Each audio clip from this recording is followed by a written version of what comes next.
kapag may mga study sessions nga kami, actually, naka-call kami lagi sa Discord. Kasi mas, naka-enjoy mag-aral kapag may kasama ka nag-aaral din, naka-focus, ganun. Parang nahahawa ka ng energy na, gusto ko rin mag-aral, gusto ko rin mag-grind. Gusto ko tapusin to. Ganun. Parang na-motivate namin yung each other to, succeed in life. Ganun. Ang saya.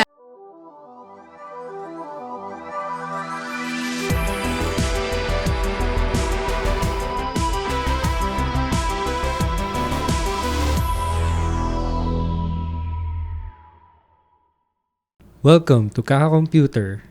Our episode today is Love at First Bite. Real life tech meet cutes. Yun. So, I'm Sander. I'm April. I'm Max. And I'm Bao. And we are Shobao.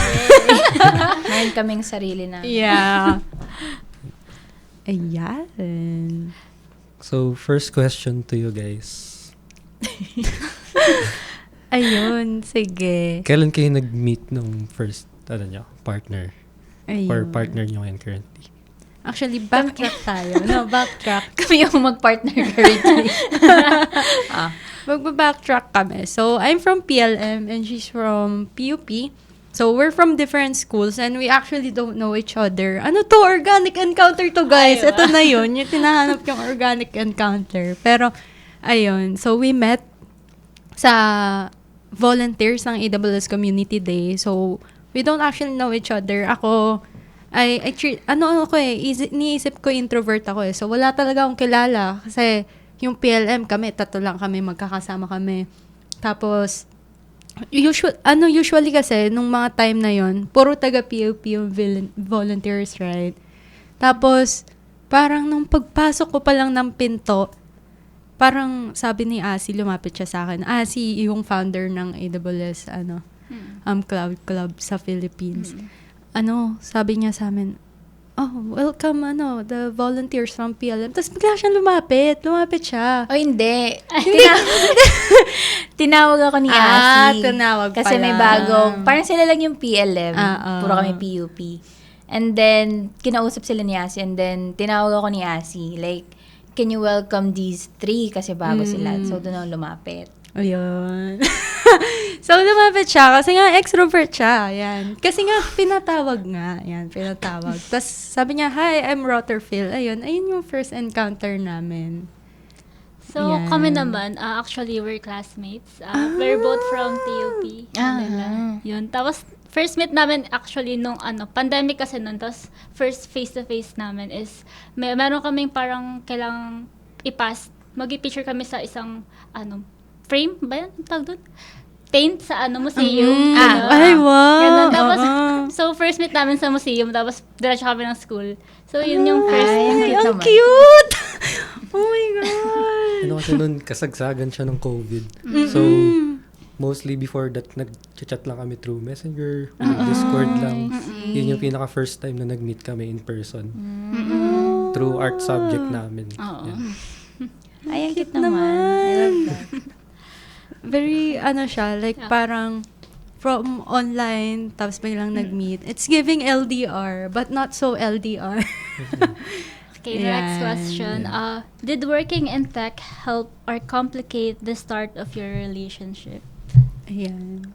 Sa amin, I think mas, naka-help siya in a way. Kasi same field, so mas madalas kami nagkikita. Parang kahit anong gawin namin, magkikita talaga kami. Talaga yung landas namin.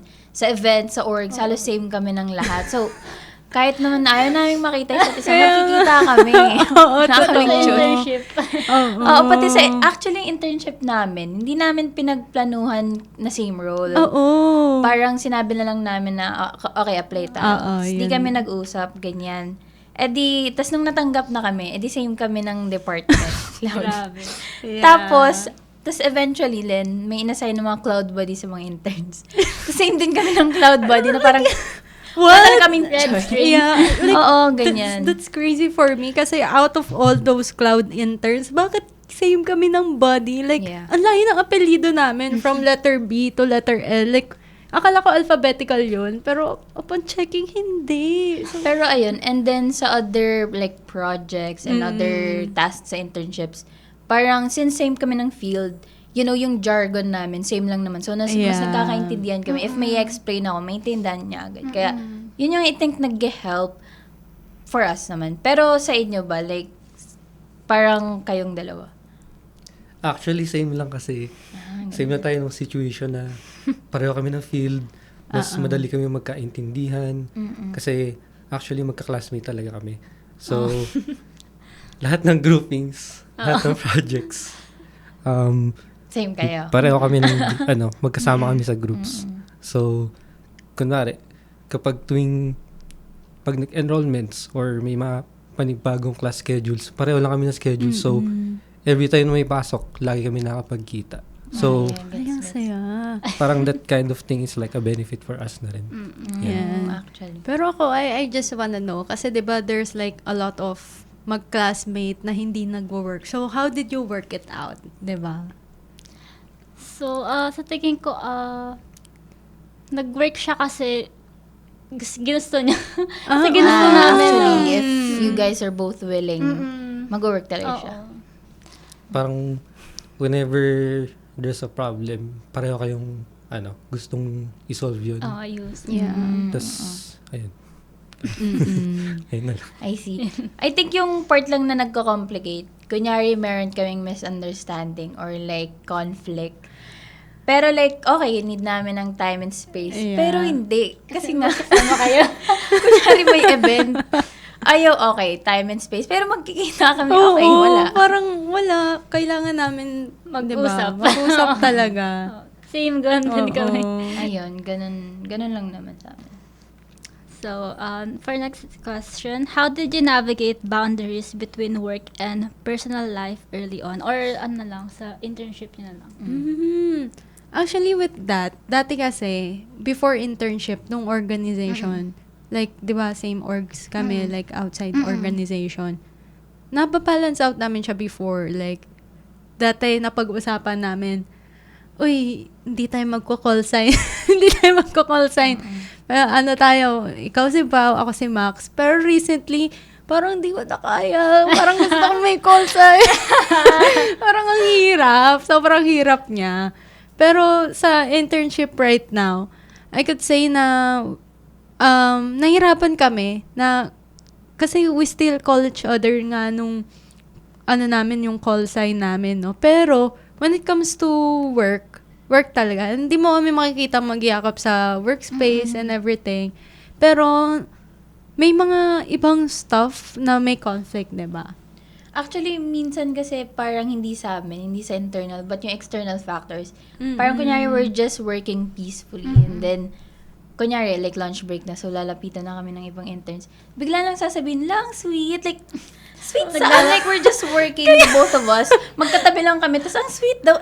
Like, ginagawa namin. Wala kaming ginagawa. We're not even that close. So, parang what we're trying to do is, parang limit yung intimacy. I mean, hindi naman siya very intimate sa workspace, but we really try to be civil and just, parang, we try to be professionals. Pero, kapag may iba talagang taong alam yung relationship nyo, parang mga asar talaga sila, ganyan. And then, kunyari, parang magtatanong kami, like, ano nang progress nyo, guys, ganyan. And then, if sila na magtatanong, sa amin pabalik, tapos sasabihin, siguro nagbebe time kayo. Ganun like, diba? Imagine, nandun kayo sa office. Parang mas ginagawang obvious. Kaya Ayun, I think that's one, parang it's disrespectful. Yeah.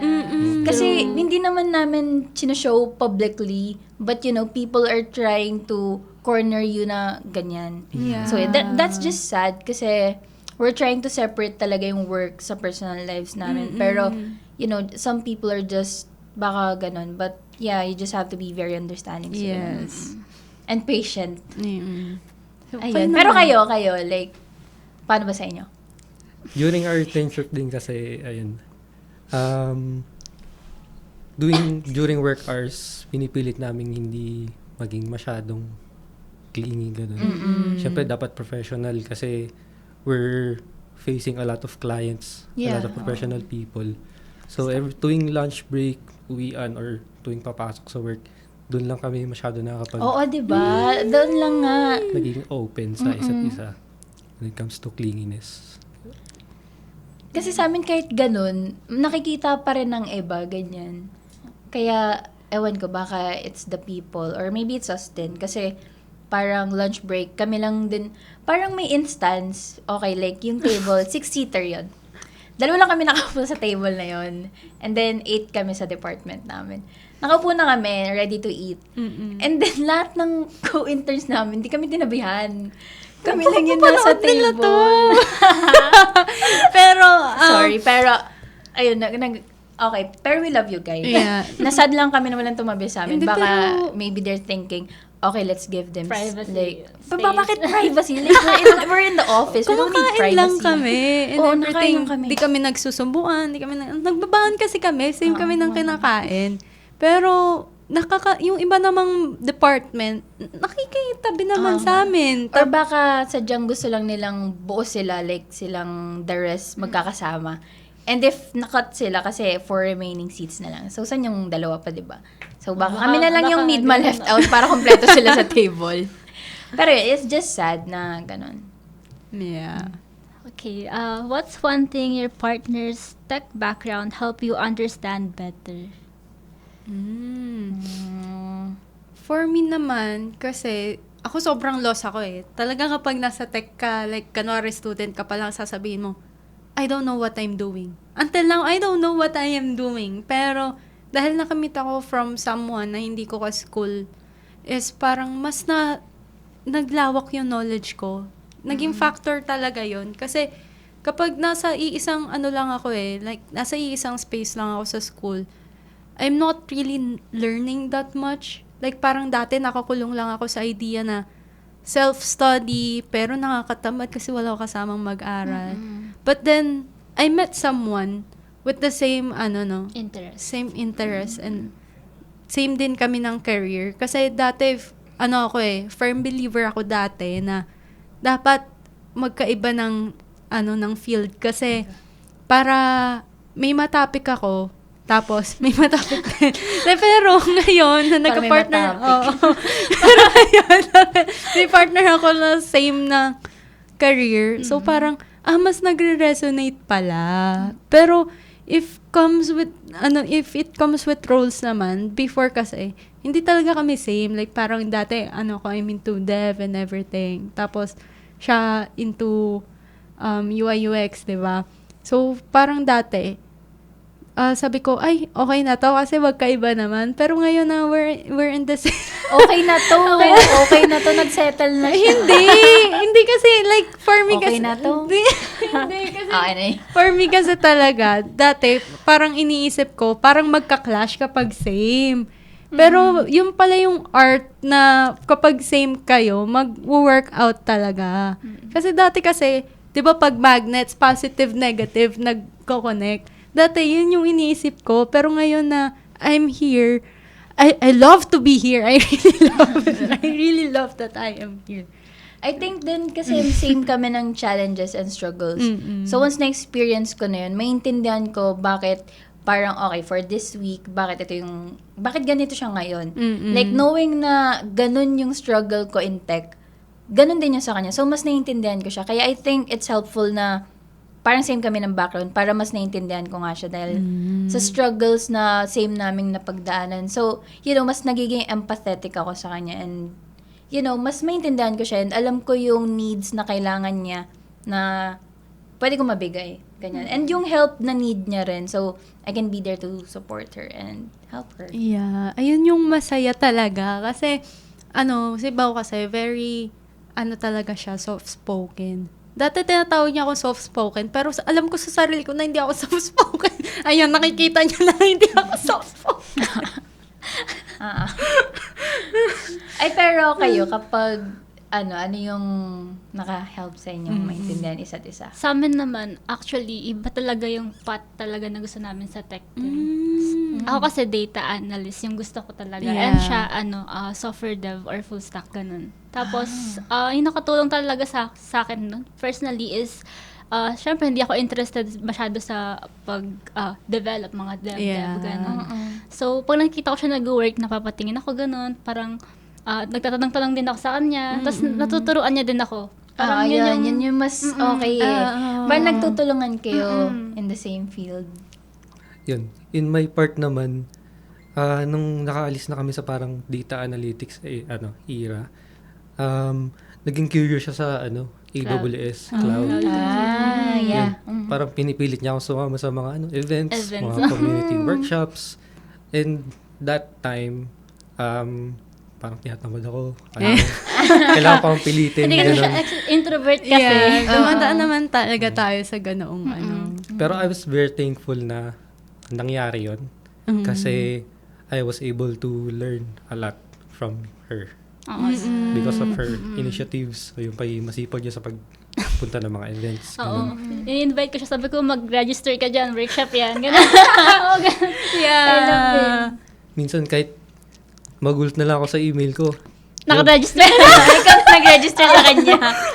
Automatic. Wala kang choice. Pupunta ka here. May invitation na agad ako. Lang cute naman. Kasi feeling ko, makakatulong din naman sa kanya yun. Sa career niya din. Since connected naman yung dev tsaka yung cloud, medyo nakatulong talaga siya for me. For Para them mas also. ma-broaden yung knowledge ko about tech. Ayun. Yeah. Tapos yung opportunities din na nagre-revolve, kapag meron ka, alam mong masishare mo sa Oh, kanya. yeah. True. Yeah, parang yun yung nangyayari sa amin, parang all throughout. Kapag may opportunity siya, share niya sa akin. Kasi nga, same field naman kami, and then yung opportunity ko rin. Kaya, very thankful kami sa AWS since dun nga kami first nag-meet. Kaya, day one, dun yung mapafind yung the Day one. one talaga.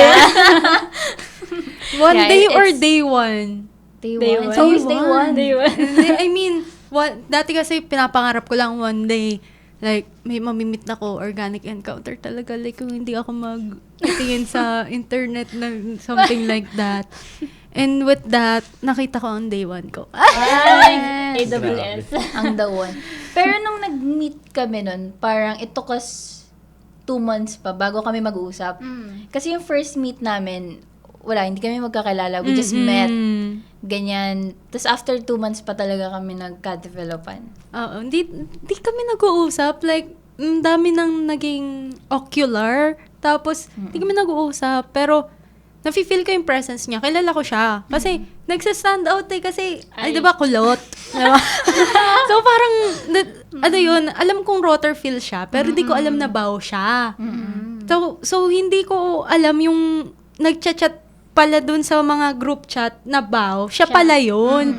Sabi ko, hindi pa rotor feel pangalan nun, baka iba yung bow. Pero dahil nga kulot siya, nagsa-stand out siya one time, parang late ata siya noon. Tapos sobrang aga ko. Tapos naalala, parang yun yung na-share namin, parang may shared sentiments kami nun. Kasi late ako nung second ocular.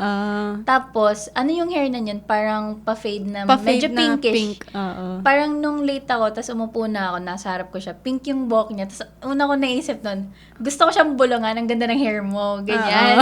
Pero hindi ko na siya kilala, tapos late na nga ako, ganyan. Parang yung shinare ko sa kanya na parang may ganong sentiments ako back then before kami mag-start mag-usap. Pero yung sa part ko naman, sabi ko, uy, ayan na yung kulot. Kasi, dati kasi talaga, nung first meet namin, di ba, hey, I'm Rotterfield, siya, I'm Berlu. So, may time na bumaba ako sa, ano ba yung mini-stop ngayon? Uncle John's. Di ba may Uncle John's doon? Pagka baba ko doon ng Uncle John's, syempre, bumili ako sa Uncle John's. Tapos that time, bababa din siya. Tapos, nakaganon na ako. Sabi ko, di ako tinignan. Sabi ko, ano ba to? Peke ba to? Nag-hi-am Rotterfield. Tapos, okay. pero nung nakilala ko siya, sabi ko, ganun talaga to siya. explain that, hindi ko, kasi parang, kapag naglalakad ako or something, hindi yun tumitingin sa paligid, nakatingin ako sa sahig, or sa mga taong kasama ko. Hindi ko siya napansin na andun siya, or something. And then nagets niya naman yun. So, hindi ko siya ini-ignore, or like, parang nag-uusap kami sa task net, biglang wala na. Hindi ko lang siya talagang napansin. Oo. Hindi ko naman iniisip na mataray siya. Isip niyang mataray na. Ay, hindi. Sabi ko, baka hindi lang niya ako dalawa lang kasi yun eh. Either mataray siya or di niya lang talaga ako napansin.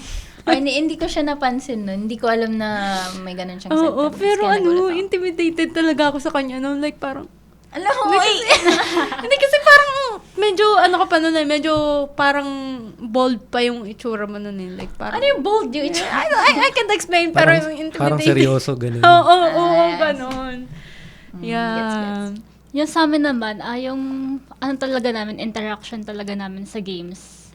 Ay, Lagi kami naglalaro kayo. Oo, sa mga lobby kapag, yung mga classmate ko, nagko-custom game kami, tapos 5v5 ganun. Tapos, sa lobby lang. Valorant. Oo, yun. Valorant. Grabe, hindi magaling ka mag-Valorant. Ay, hindi. I love it. Ano main mo? Sage, Killjoy. Ay, I love that. Tapos yun, nakakasama ko lang siya sa lobby nun, pero hindi talaga kami nag-uusap din. Ayun. Tapos parang one time, parang naglalaro ata ako. Hindi ko alam kung sino nag-invite sa atin nun eh. Ikaw ba yun? In-invite ba kita? Inaya kita, chinat kita, ganun. So may interactions na talaga even before. Parang nasa isang circle of friends kami nun. Tapos may one time na naka-online ako, tapos naka-online din siya. Sabi niya, uy, laro tayo, ganun. Tapos syempre, in-invite ko, nagduo kami. Ako nun, medyo pa ako nun eh. Madaldal. Siya tahimik lang. So, Tahimik talaga ako sa una. So, okay, lagi niya sa salita, ganun, para hindi parang ma-left awkward yung And from that, kahit hindi siya masyadong sa salita, parang I find it, parang masarap sa tenga pag nagsasalita. Ay, ganun. Wait, nagulat ako may ganun. Grabe yun. That's love. Yeah. Pero, in those things, diba, like, kunwari, competitive game yun, diba? Tapos, pati rin sa tech, diba, nag-help kayo to each other. Meron bang instance na, parang, for example, you have to debug a code, tapos, parang nagtatalo kayo ba na, uy, ganito yung pag-debug? Hindi, ganun. May mga ganong instances ba kayo? Actually, wala. Wala tayong ganun. Wala kaming ganun kasi Introducing Agora's conversational AI engine. Build and integrate your AI agent in minutes. Any model, any voice. Start building your voice AI agent for free today.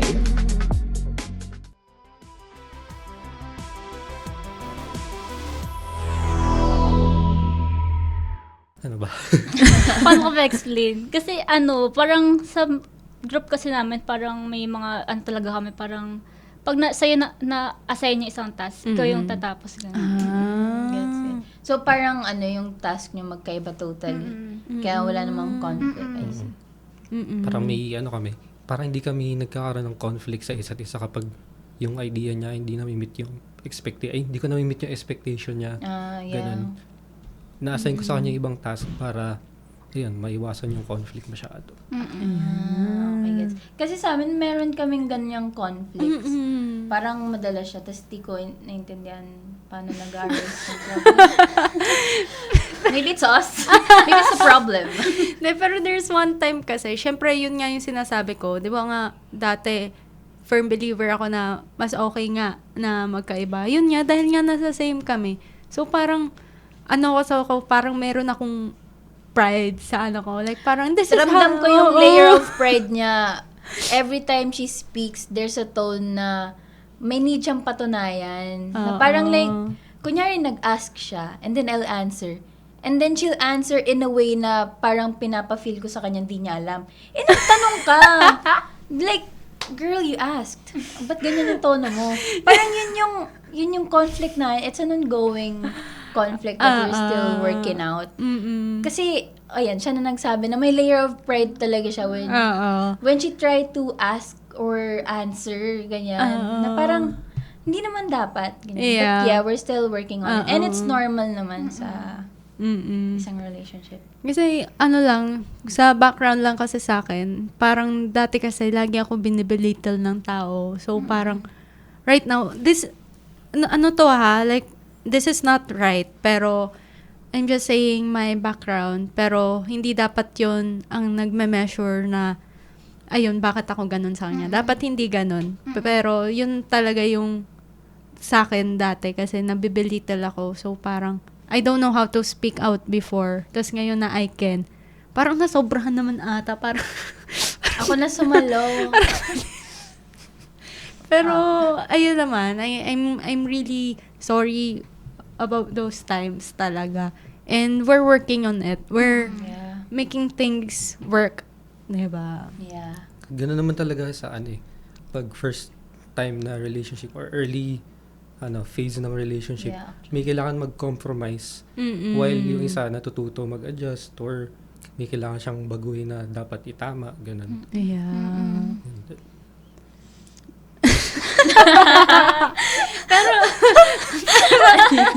Pero guys, dahil nga ano to, like, sabi nga dito, is that, dito, sa love, paano nyo pa, like, sa studies dati, paano nyo siya naayos? Kasi, paano mo naayos? Mali yung words ko eh. Like, paano nyo siya nababalance? Kasi, di ba, yung kanina, na sabi natin is yung sa work. Tapos, yung sa love life, paano nyo nasa-separate? Paano naman when it comes to studies before, now that you're graduated, di ba? Dati, kasi sinasabi nila, ayan, nagjowa kasi, kaya bumagsak. So, what can you say about that, di ba? For me, if same kayo ng goals sa life, ganun, mababalance naman siya. And also, kapag, based on our experience naman, very, naman kami, parang responsible naman kami with our studies. Yeah. And, yun. Kapag may mga study sessions nga kami, actually, naka-call kami lagi sa Discord. Kasi mas, naka-enjoy mag-aral kapag may kasama ka nag-aaral din, naka-focus, ganun. Parang nahawa ka ng energy na, gusto ko rin mag-aral, gusto ko rin mag-grind. Gusto ko tapusin to. Ganun. Parang na-motivate namin yung each other to, succeed in life. Yes, Ganun. Ang saya, tama. You have to grow, di ba? Ang kayong grow together. together. Yeah. Pero when it comes to things like, paano ko ba sasabihin to? Kasi di ba kayo, mag-classmate kayo, in one setting, like sa isang schoolwork, na bigla siyang nahirapan. So, how do you guys do that aside from, di ba, tinuturuan ka niya? Ano pang other ways? Tapos may mga conflict ba kayong na-encounter with that? Kapag gano'n kasi, may mga instance na nahihirapan kami, gano'n. We have our classmates naman to help. Actually, nagtutulungan talaga kami within the class. Para sabay-sabay kaming graduate, gano'n. Kasi we feel each other naman na may role kami dapat gampanan bilang classmates. Gano'n. Yeah, actually, big factor yan na hindi dapat sa inyong dalawa lang naman nagre-revolve Yeah. kayo. And then knowing na there's an outside world pa beyond the both of your worlds. So, ayun, kaya parang it's good na both partners are leaning to one another naman. But there's still other people out there nga na you can seek help besides your partner if conflict goes uncontrollable na if ever. Yeah. I love that. Totoo yun. And how about the connection right now since, di ba dati nag-meet kayo nung online pa, tapos from classmates, tapos now that you guys are in, di ba, working na kayo right now, are you guys in the same... No, I'm working pero naghanap pa siya. Sige. So how do you guys handle those times na hindi na kayo classmates, di ba? Siguro boundaries ka nun. Pag kunyari nasa work ka, syempre, ikaw na lang sumagot. And kapag nasa work siya, dapat strictly, focus lang siya doon. Wala munang interventions sa akin. Kasi, medyo mahirapan siya mag-focus eh. Para sa akin. Tama naman. Ganun. Pero on the side naman, nag-aaral din siya. And from time to time naman, kapag free time, ganun, lumalabas kami dalawa. Siyempre, para hindi namin mapag-iwanan yung isa't isa. Or kahit Update. lang, onting update lang. Para lang malaman mo ano yung mga kailangan mong gawin sa partner mo. May support ka bang kailangan gawin. Ganun. Yeah. Updates are really important. Yes. Daily check-ups. Tapos... But not too much. Oh, not too much. Pero siguro kahit kung anong nangyari sa buong araw mo, kahit sa gabi, kaya, pauwi. Pauwi na ako. Oo. Like, tapos communicate din yung feelings mo, kung ano rin yung emotions mo that day. Para, you know how to handle it, diba? Baka kasi minsan may kailangan kang palang event out. Mga stressful event na nangyari, ganun. Para di mo kinukulong yung sarili mo dun sa, pag-iisip na yun, ganun. How about you guys? Sa amin, kasi kung iisipin mo, parang lagi kami, kung titignan mo yung resume namin or CV, at pagtabihin mo, Same. same actually. Relate ka.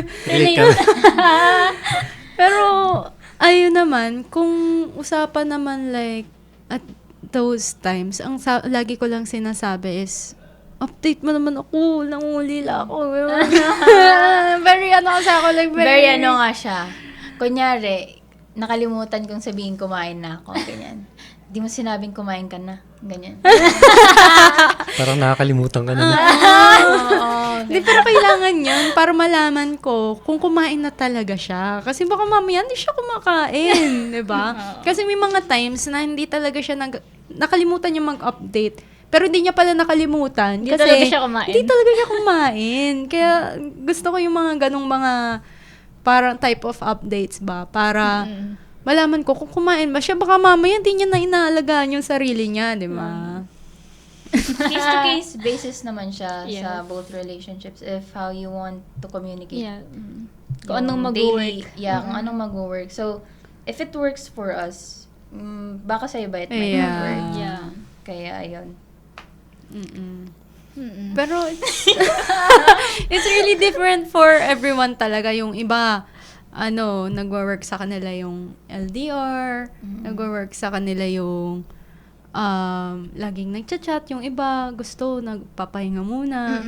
Pero, eto na lang guys. What if dumating sa point na yung isa nagtatrabaho sa Pilipinas tas yung isa sa ibang bansa?